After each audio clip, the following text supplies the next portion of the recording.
Secretary for Justice Paul Lam, top officials and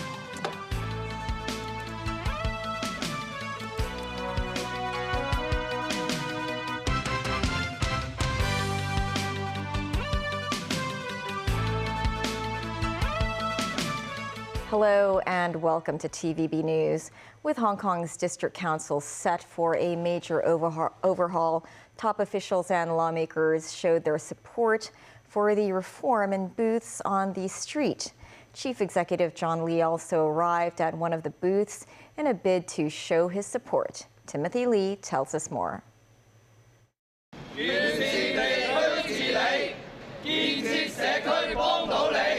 Chants backing the District Council reform were heard across Hong Kong today, with support from the chief executive. At 8 this morning, John Lee arrived at a booth outside Wan Chai Station, where he met Wan Chai District Officer Fanny Cheung. Under the reform plan, district officers will chair district councils.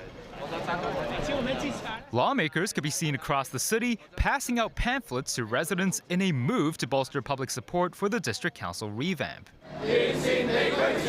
In Causeway Bay, the Alliance to Support Improved District Administration, featuring lawmakers and community leaders, was launched on Patterson Street. Showing their support were Secretary for Security Chris Tang and Secretary for Health Lo Chung Mao, while Starry Lee, a National People's Congress Standing Committee member, served as the convener of the alliance. The DAB chairwoman stressed that the reforms were made to ensure better performance of district councillors and prevent power from falling into the hands of non-patriots. There are two main reasons. One is to make sure a patriot administrating Hong Kong. And I think more important or equally important, we have to make district council really a place that can do things for the general public.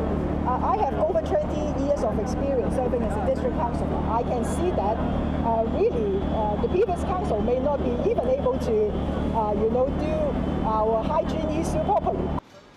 Meanwhile, the Friends of Hong Kong Association also set up its own booth in Wan Chai to contribute to the effort. Today, there is a show of strong support for Hong Kong's District Council revamp, with backing by top officials, lawmakers, and community leaders. They stress the revamp will increase the efficiency of district councillors and better serve the community. Timothy Lee, TVB News. Secretary for Justice Paul Lam said district councils are district-based organizations as stipulated in the Basic Law, as distinct from the Legislative Council, which is an organ of political power that can monitor the government. Sharon Tang reports.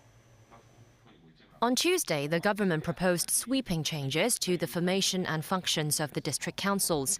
That, as the authorities stressed, the district councils must abide by Article 97 of the Basic Law. Today, Justice Secretary Paul Lam commented. The two functions of district organization, namely to be consulted by the government on matters in relation to district administration, and secondly, to provide service on various areas. Lam added, according to the law, setting up district organizations is not a must. He said these bodies exercise functions that are completely different from the Legislative Council, which is an organ of political power, which include monitoring the government and legislation. As to whether district councillors who oppose a government policy constitutes a violation to his or her duties, Lam said it will depend on individual circumstances. Lam also explained the legal issues behind the revamp of the councils. We are in the course of amending or trying to reform 6 pieces of principal ordinances plus 14 subsidiary legislations. Now, these details will be announced when the drafting exercise is completed to ensure that these legislative provisions will reflect the true spirit and intention of Article 97. Under the revamp, future district councillors will be subject to vetting. Secretary for Constitutional and Mainland Affairs Eric Tsang was asked on another occasion whether district councillors who previously resigned in relation to the requirement to swear allegiance to the SAR are qualified to run for office. Tsang said the administration welcomes all people who truly wish to serve the community and are loyal to the country, regardless of their party affiliations. Sharon Tang, TVB News. U.S. courier FedEx announced it is moving its Asia-Pacific regional headquarters from Hong Kong to Singapore to allow more flexibility. It's been based in Hong Kong since 1992. The company plans to integrate part of the operations in the Asia-Pacific, Middle East, and African regions to Singapore. Less than 15% of its 35,000 staff in the region will move to Singapore. Chairman of the Hong Kong Shippers Council, Willie Lin, believes the decision was made out of political considerations. He added the company's China headquarters is Shanghai, and the move does not mean FedEx is giving up on Hong Kong and Greater China. The police seized an exhibit in connection with incitement to subvert state power. Sources say the item is the Pillar of Shame, a statue that was previously placed in the University of Hong Kong. The statue had been in the HKU campus since the 1990s. The school's council moved the sculpture to the Hong Kong U Kadoorie Center in Yuen Long in 2021 after considering the item may risk violating the law. It's believed National Security Police confiscated the statue in Yuen Long after producing a court warrant. The exhibit is believed to be linked to a subversion case involving the Hong Kong Alliance in support of patriotic democratic movements of China. Several leaders of the group were arrested and charged in 2021. And Hong Kong's last 5 COVID testing centers and stations will shut down next Saturday. The Health Bureau said demand for coronavirus tests has significantly dropped recently, adding that the measure was taken in order to better utilize resources. Authorities also provided a list of designated medical facilities where residents could continue to get their COVID tests in the future. Some in the tourism sector stressed that most countries have already dropped the requirement for COVID results from visitors and that the government's move will not have a major effect on residents' travel plans. Overseas, Russian drones attacked the Ukrainian capital Kyiv on Thursday evening for the fourth time in as many days. This as the Ukraine leader speaking in the Netherlands called for a new international tribunal to be set up in The Hague to try Russian leaders over the invasion of Ukraine. Matthew Bray reports.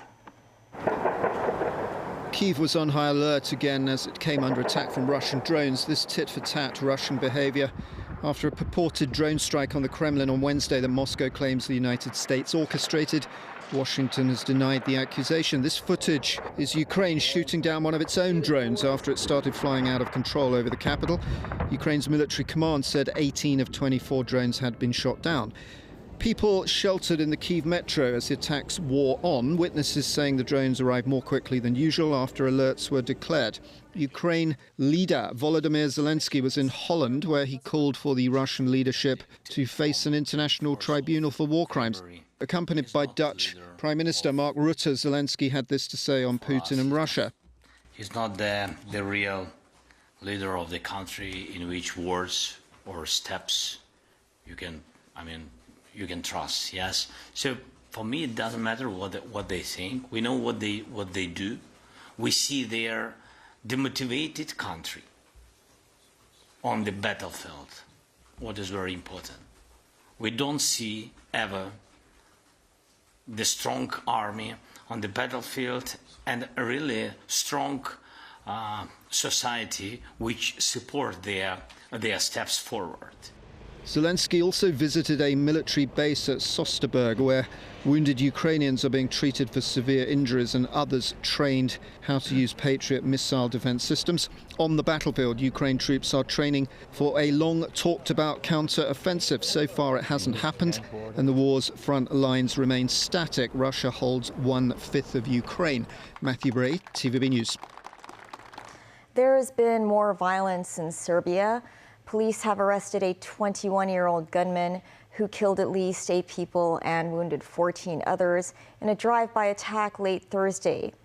The shooting comes a day after a 13-year-old boy used his father's gun to kill 8 fellow students and a guard at a school in the country's capital, Belgrade, the country's first mass shooting in 10 years. Tracy Furness reports. Serbian police said they arrested a man identified by initials UB early Friday near the central town of Kragujevac, about 100 kilometers south of Belgrade. The arrest followed an all-night search by hundreds of police officers who sealed off an area south of Belgrade where the shooting took place late Thursday. The suspect shot randomly at people in villages near Mladenovac, some 50 kilometers south of the capital. This local resident said, "I heard some tack, tack, tack sounds. At first I thought someone gave birth, that there might be a newborn, but it wasn't that. Shame, great shame." Meanwhile, hundreds of school children and adults carrying candles and flowers mounted a vigil in streets around the school in Belgrade, where a 13-year-old boy killed 8 pupils and a security guard in a hallway on Wednesday. This Belgrade resident said, although such incidents are not unheard of, the horror of it is indescribable. We were aware that our society is capable of such events, but the possibility of such an escalation among elementary school children was unforeseen. The shooter later surrendered to police. Serbian Interior Minister Bratislav Gašić called Thursday's shooting a terrorist act. The bloodshed over the past 2 days has sent shockwaves through this Balkan nation scarred by wars but unused to mass murders. Tracy Furness, TVB News. Coming up, top diplomats discuss global and regional issues in Shanghai Cooperation Organization meeting. New York court found Ed Sheeran did not copy Marvin Gaye's song. Recruitment starts for police officers after selection criteria is lowered.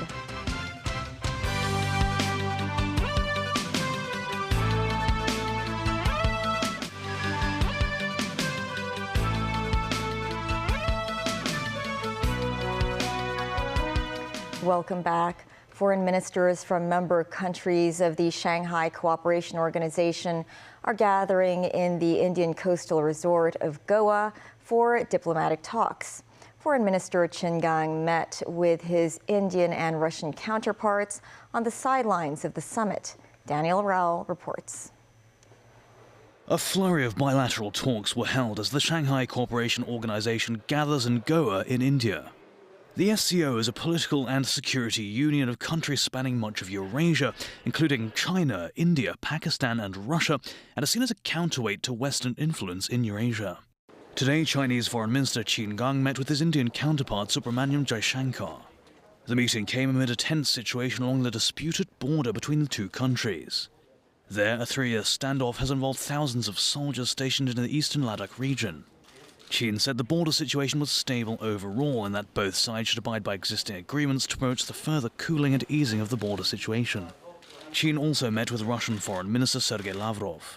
Qin said China would continue to promote peace talks on Ukraine and maintain communication with Russia to make tangible contributions to political settlement of the crisis. Lavrov noted that Russia is ready to work with China to bring their bilateral ties to a higher level. He added that Russia agrees with China's principled position on the conflict in Ukraine. Meanwhile, the foreign ministers of India, Russia and Pakistan called for a representative government in Afghanistan and the protection of women's rights almost 2 years after the Islamist Taliban swept to power. Daniel Rao, TVB News. Canada may expel a Chinese diplomat for allegedly plotting to intimidate the Hong Kong relatives of a Canadian member of Parliament. Canadian intelligence reported that Conservative Michael Chong was targeted after he criticized China's human rights record. Canada's Foreign Minister Melanie Joly summoned the Chinese ambassador, who denied the allegations. The Foreign Ministry in Beijing called Ottawa's position unwarranted slander. Canada's Globe and Mail newspaper, citing a 2021 intelligence report, said China sought information on Chong and his family. Vice President Han Zheng is in London, where he will attend the coronation ceremony of King Charles III on Saturday. Last night, Han was speaking at a welcome dinner hosted by Chinese and British business communities in the English capital.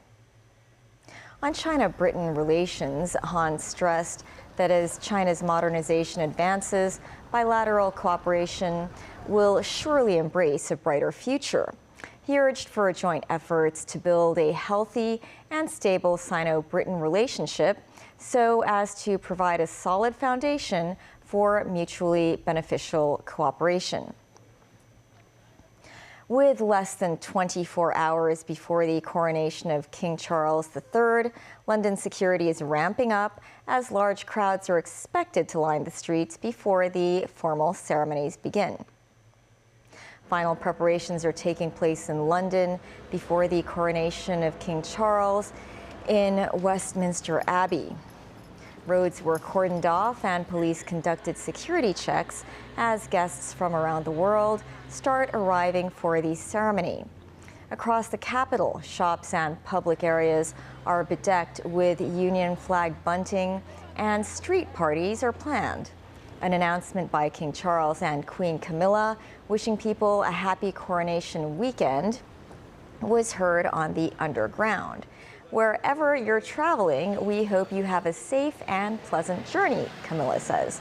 King Charles adds, remember, please mind the gap. A jury in New York has concluded that British singer and songwriter Ed Sheeran's hit song, Thinking Out Loud, did not copy key components of Marvin Gaye's classic tune, Let's Get It On. I'm obviously very happy with the outcome of the case, and it looks like I'm not having to retire from my day job after all. But at the same time, I'm unbelievably frustrated that baseless claims like this are allowed to go to court at all. Darling, I will. The verdict came after a 2-week trial.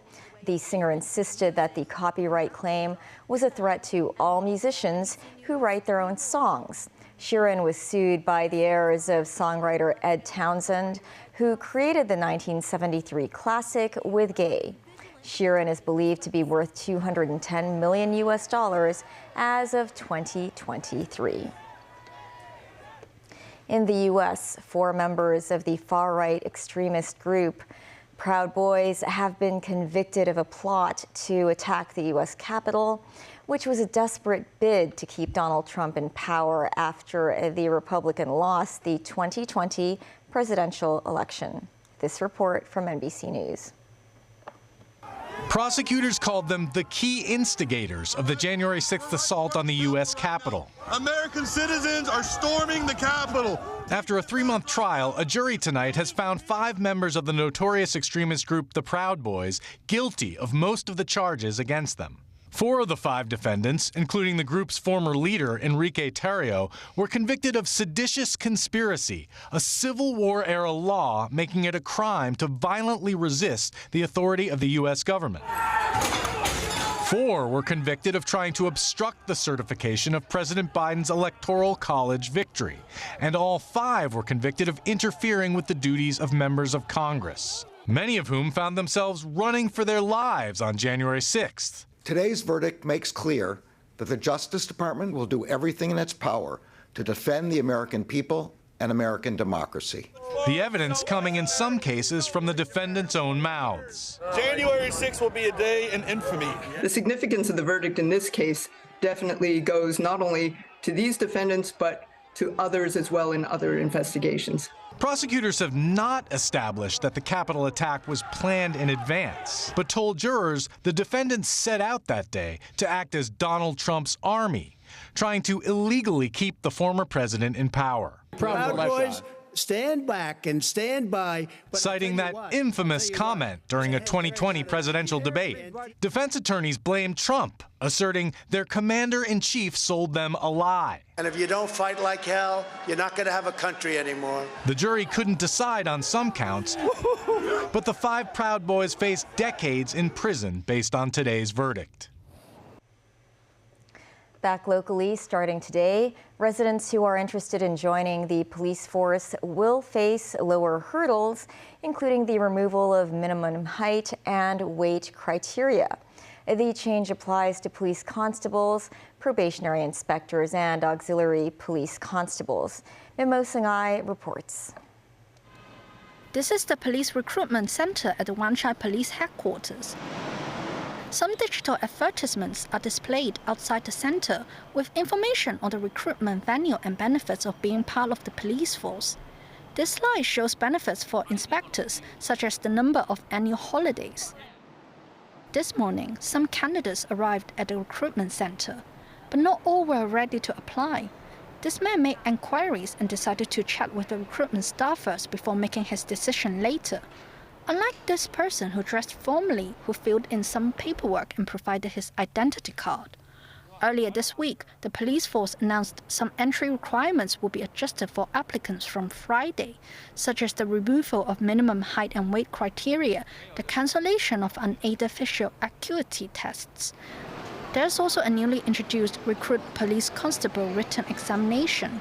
The purpose of the written examination, consisting of a general Chinese and English test, is to give applicants another way to meet the language proficiency requirements. The group interview is one of the first steps of the police recruitment process, with 2 on-site interviews from Tuesday to Friday at 1 p.m. and 6:30 p.m. daily. Mimo Sanai, TVB News. Observations of data from the Zhurong rover have shown there may be liquid water on Mars. This means the planet could potentially provide a suitable environment for human survival. Liquid water is of great significance to interstellar immigration and the understanding of the climate evolution of modern Mars. In 2021, the Zhurong rover, on board China's Tianwen-1 Mars mission, landed on the southern edge of the Utopia Planitia, found on the low-latitude region of Mars.